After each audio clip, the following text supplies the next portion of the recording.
Bonsoir tout le monde, soyez tous les bienvenus pour cette troisième partie du Fils prodigue. Je vous remercie d'être présent, merci d'avoir aussi, vous me suivez sur YouTube. Vous savez, si je fais ça, c'est vraiment pour la gloire de notre Seigneur Jésus, pour que lui soit glorifié dans notre vie et aussi dans ce temps de confinement, c'est pour que nous soyons toujours encouragés des uns et des autres. Amen. Et comme je disais à la vidéo, la partie 2, je disais que lui, le Saint-Esprit, n'est pas confiné, il est en mouvement. Comme il est dit dans le livre de Genèse, l'Esprit de Dieu se mouvait. Et nous, le Saint-Esprit, il est encore en mouvement, il est encore en train d'agir dans nos foyers, envers nos frères et sœurs qui sont égarés, qui reviennent de la présence du Seigneur. Et aussi, il est en train de travailler notre cœur à nous aussi, si nous avons de l'amertume, si nous sommes en colère aussi, parce que c'est lui qui fait toutes choses. Amen. Et c'est par sa parole aussi que nous pouvons être enseignés, encouragés, refutés. Amen. Et c'est une grâce vraiment de pouvoir être sous sa grâce. Amen. Il est bon, notre Seigneur, il est bon en tout temps. Et justement, je vous ai envoyé un SMS à chacun et à chacune pour vous dire que sur cette partie 3 du Fils prodigue, nous allons fêter ensemble l'amour du Père envers ses enfants. Parce que nous aussi, nous sommes appelés enfants de Dieu. Amen. Et nous allons voir ensemble un peu comment le Saint-Esprit m'a conduit dans cette troisième partie. Et à la fin de cette méditation, nous allons prendre le pain et le vin ensemble. Le repas du Seigneur ensemble. Amen. Je crois que c'est important parce que quand, bien sûr, Dieu nous travaille d'une manière chacun différente. Si vous avez pu voir la première vidéo, la partie 1 et la partie 2, il y a eu quelque chose de vraiment de spécial que notre Seigneur a fait dans nos vies, que Dieu a travaillé dans vos cœurs comme il a travaillé dans le mien aussi. Et je vous avoue que pendant ce temps, le Seigneur Jésus m'a rappelé alors. Parce que comme je disais dans la première vidéo, s'il y a des personnes qui sont égarées, on doit les appeler, on doit les encourager. J'avais pensé à une personne.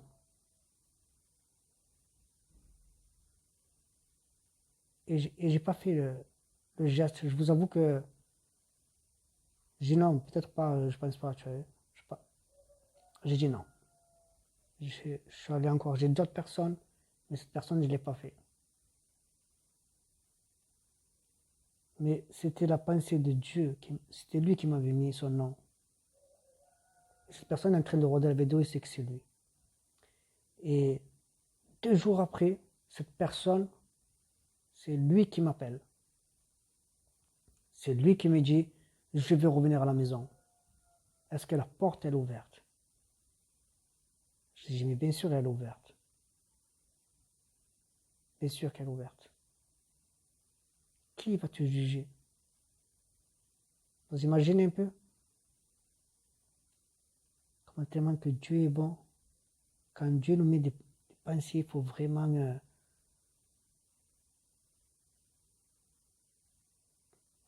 obéir. Mais Dieu, dans son amour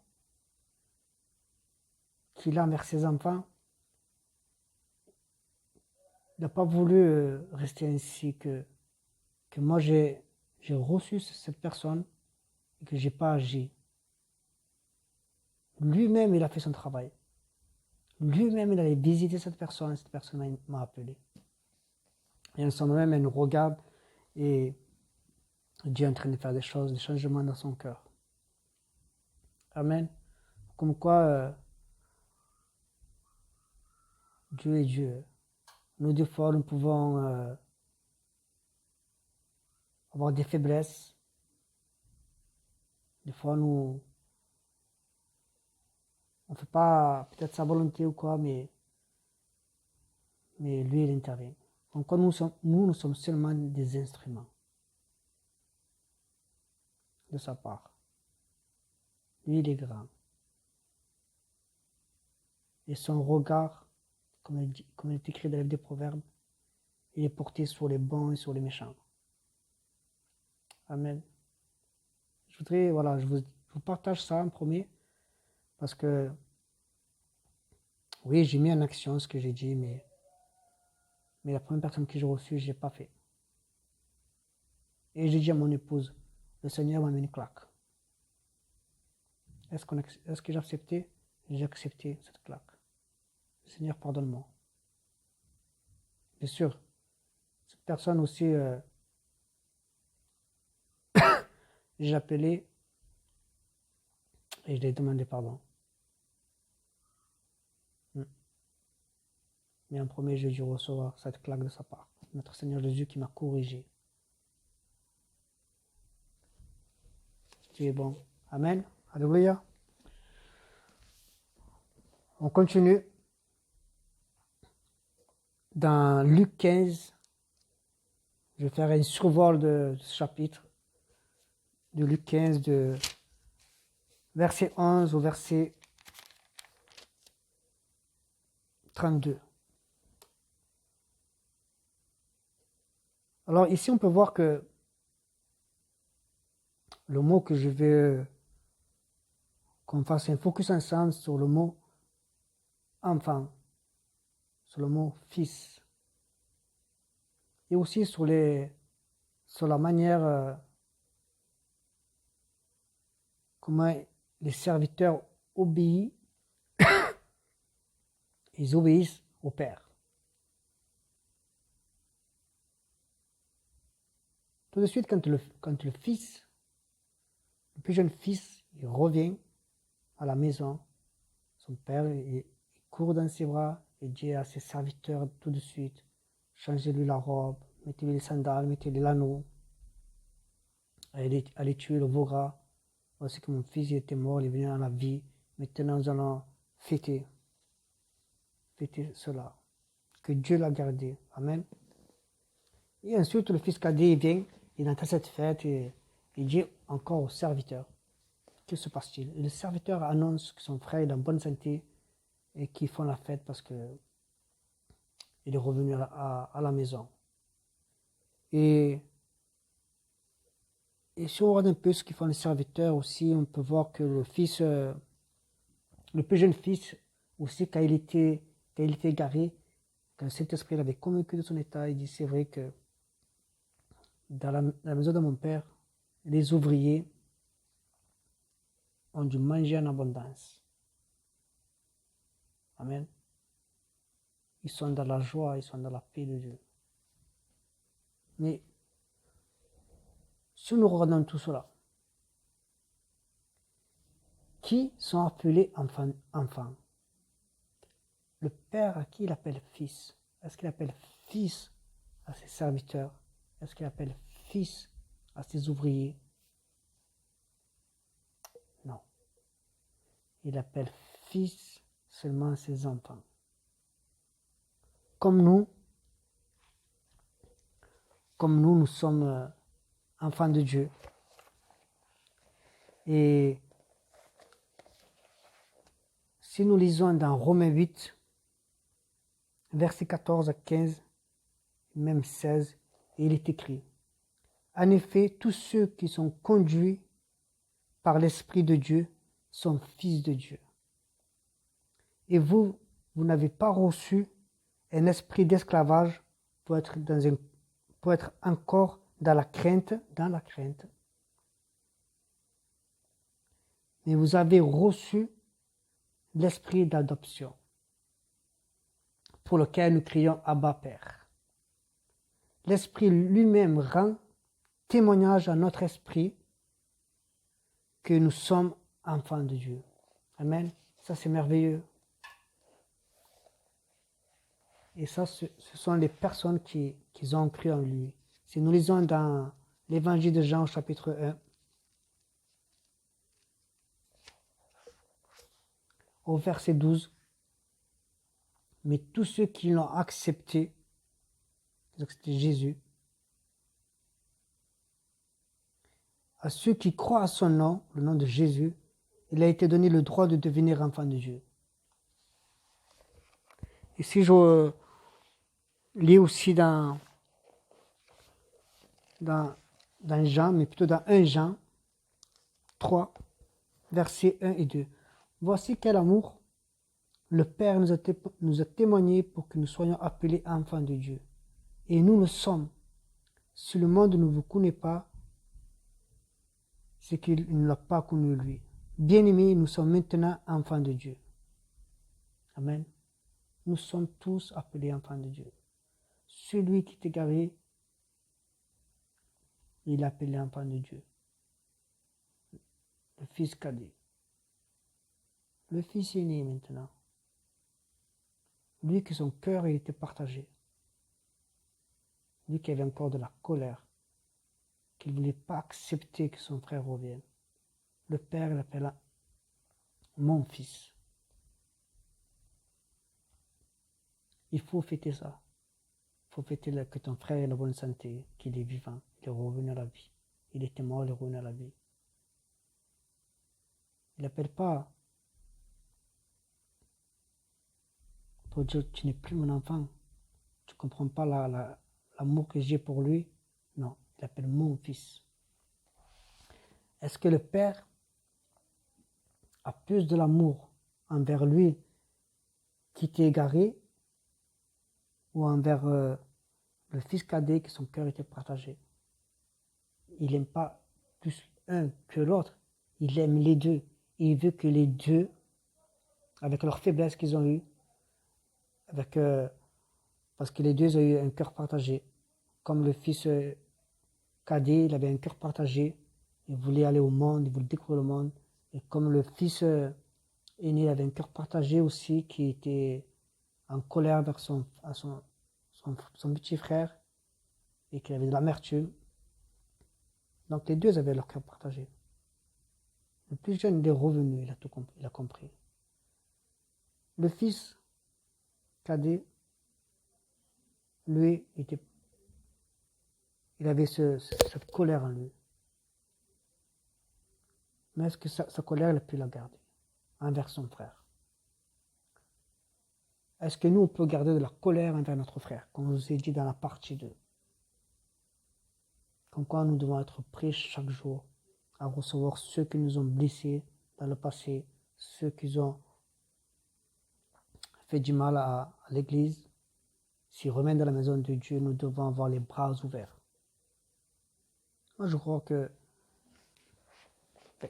pour moi, je pense que, mais la parole ne le dit pas, mais que l'amour du Père a convaincu le fils cadet, à son enfant, de rentrer à la maison et de fêter avec lui que son petit frère, qu'il était mort, il est vivant maintenant.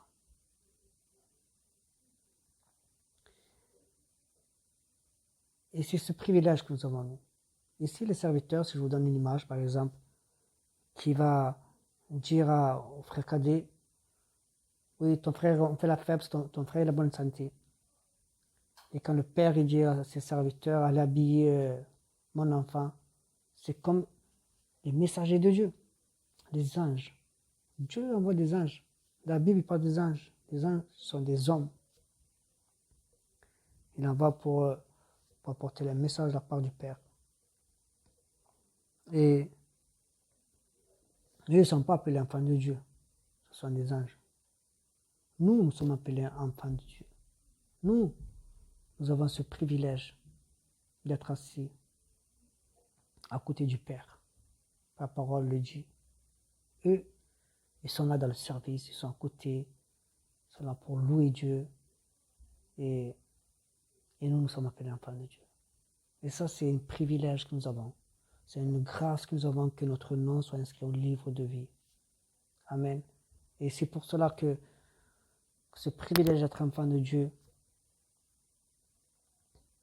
il faut dire que la personne qui est à ta droite ou qui est à ta gauche, qui a accepté Jésus, il faut dire, oui Seigneur, il a la même part que moi. Tu as été à la croix tout autant pour moi que pour lui. C'est vrai que nous sommes tous enfants de Dieu. C'est vrai que nous avons tous commis des péchés. La parole dit, celui qui dit qu'il n'a pas de péché, il traite Dieu de menteur. Oui. Le seul vrai juste, c'est notre Seigneur Jésus. Il est sans faute, sans tache. Mais nous avons cette grâce quand notre Seigneur Jésus, quand on revient à lui avec un cœur repentant, il nous purifie par son sang. Amen. Alléluia. Et c'est pour cela que je voulais qu'on prenne le pain et le vin ensemble, frères et sœurs. Parce que Dieu a travaillé nos cœurs. Dieu travaille le cœur de nos frères et sœurs qui sont égarés et qu'ils ont ressenti cette flamme à eux qui se rallume comme le premier amour qu'ils étaient avec eux, quand ils étaient avec Jésus. Parce que le Saint-Esprit nous a aidés. Le Saint-Esprit nous a poussés à faire des choses que nous avons oublié de faire. Et nous avons obéi, nous avons fait.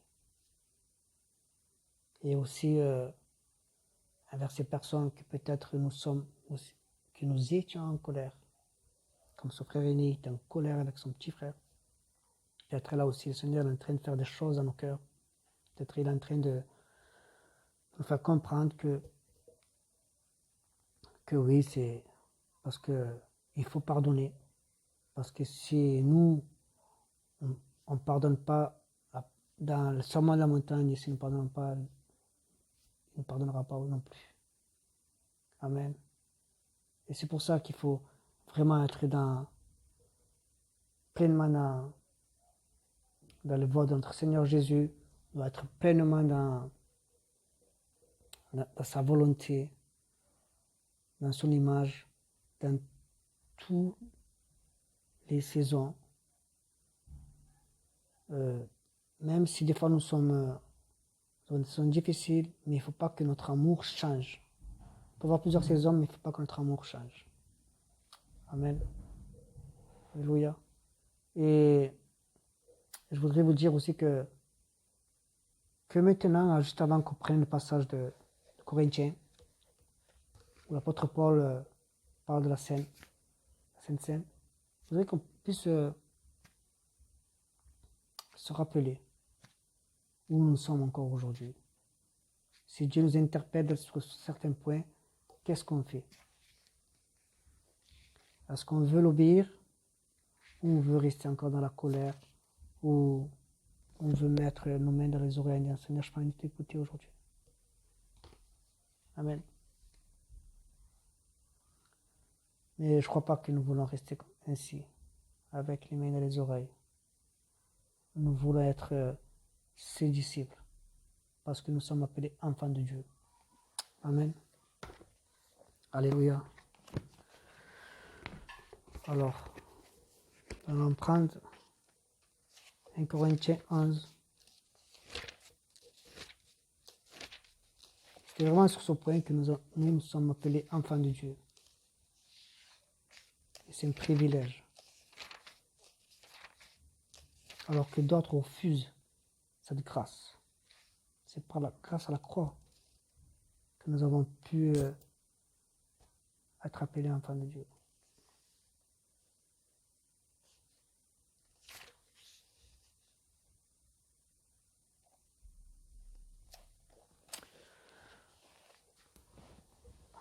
J'espère que vous avez préparé le pain et le vin, parce que nous allons lire maintenant 1 Corinthiens 11, verset 23, jusqu'à plus bas. Ce passage qui nous encourage de quelle manière nous devons prendre le pain et le vin, l'apôtre Paul. En effet, j'ai reçu du Seigneur ce que je vous ai transmis. Le Seigneur Jésus, la nuit où il a été arrêté, a pris du pain. Après avoir remercié Dieu, il a rompu et a dit, prenez et mangez. Ceci est mon corps qui est rompu pour vous. Faites ceci en souvenir de moi. De même, après le repas, il a pris la coupe et a dit, Cette coupe est la nouvelle alliance à mon sang. Faites ceci en souvenir de moi. Toutes les fois que vous en boirez. En effet, toutes les fois que vous mangez ce pain et que vous buvez cette coupe, vous annoncez la mort du Seigneur jusqu'à ce qu'il vienne. C'est pourquoi celui qui mange ce pain ou boit la coupe du Seigneur indignement sera coupable envers le corps et le sang du Seigneur. Que chacun donne donc s'examine lui-même et qu'ainsi qu'il mange du pain et qu'il boive de la coupe. Je répète, que chacun donc s'examine lui-même et qu'ainsi il mange du pain et boive de la coupe. Car celui qui mange et boit indignement, sans discerner le corps du Seigneur, mange et boit un jugement contre lui-même. Amen. Alléluia. Ouais. Vous savez, c'est vraiment un privilège de pouvoir participer au repas du Seigneur. Parce que l'ennemi ne veut pas qu'on prenne cette communion ensemble, cette communion avec lui. Parce que lui, il a tout accompli. Alors, je voudrais m'adresser premièrement aux personnes qui regardent cette vidéo, qui étaient éloignées de la présence de Dieu et qui sont en train de revenir dans sa présence, qui sont peut-être même arrivés au bras du Père. Si tu es arrivé vraiment au bras du Père, que tu es venu avec un cœur repentant, que tu ressens vraiment le pardon de notre Seigneur Jésus,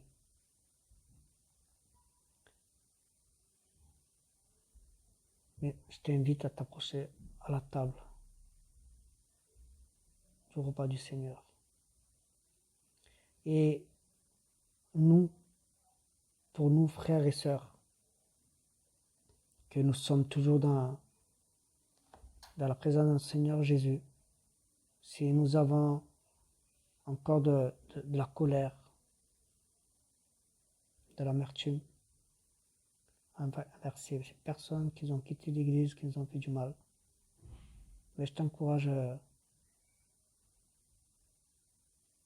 à pardonner. À les pardonner. Comme notre Seigneur Jésus l'a dit à la croix. Père, pardonne-leur car ils ne savent pas ce qu'ils font. Frères et sœurs, pardonne-leur. On doit les pardonner parce que ces personnes ne savent pas ce qu'ils ont fait. Ils n'étaient pas dans un bon état d'esprit. L'ennemi les avait menti sur l'Église. Amen. Alors que chacun s'examine et qu'il prend le pain et ensuite on va prendre le pain et le vin ensemble. Et pour ceux qui se voient pas dans ces deux cas, que leur cœur est pur, qui savent que ces personnes qu'ils ont fait, qui vont revenir, leurs bras sont ouverts pour eux, alléluia. Ben, je te prie de prier pour ces deux cas, pour ceux qui vont revenir, ceux qui sont en chemin déjà, qui sont dans les bras du Père, et ceux qui ont peut-être encore de la colère, que vraiment que le Saint-Esprit vienne, les touche, et que Dieu guérit les cœurs, des deux côtés, et qui mettent leur cœur la paix et la joie.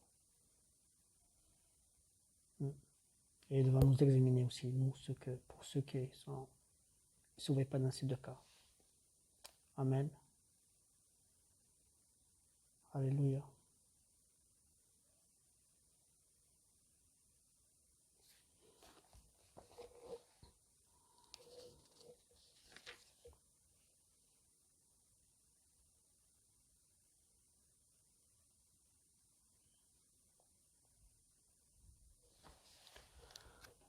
Prenons le pain, morceau de pain chacun, frères et sœurs, ensemble. Et notre Seigneur Jésus a dit, après avoir pris le pain, Après avoir remercié Dieu, il rompit et dit, prenez et mangez ceci mon corps. Faites ceci en souvenir de moi. Son corps qui a été cloué à la croix pour nous. Le corps aussi le corps de Christ, c'est le couple, c'est lui qui revient à la maison. Je le donne à toi pour que tu prennes avec nous. Le jeune frère, le corps de Christ, c'est pardon, c'est le fils aîné, toi qui es en colère. Renonce à cette colère au nom de Jésus et participe à ce repas.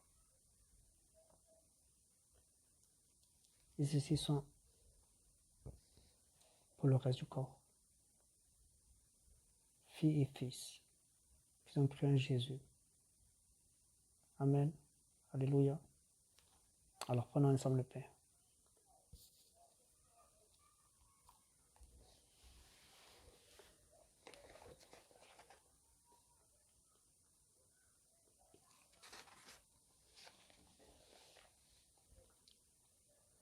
Et notre Seigneur a pris le vin et dit, voici, ceci, cette coupe c'est la nouvelle alliance. À mon sang, faites ceci en souvenir de moi toutes les fois que vous en boirez. C'est par son sang que nous sommes purifiés. Amen. Et comme dit cette nouvelle alliance. Oui, nous aussi faisons cette nouvelle relation avec nos frères et nos sœurs prodigues qui reviennent à la maison envers eux, que nos cœurs soient purs et que l'amour de Jésus demeure sur chacun de nous. Aimez-vous les uns les autres comme moi-même je vous ai aimé, parce que nous sommes tous enfants de Dieu. Amen. Vivons ensemble.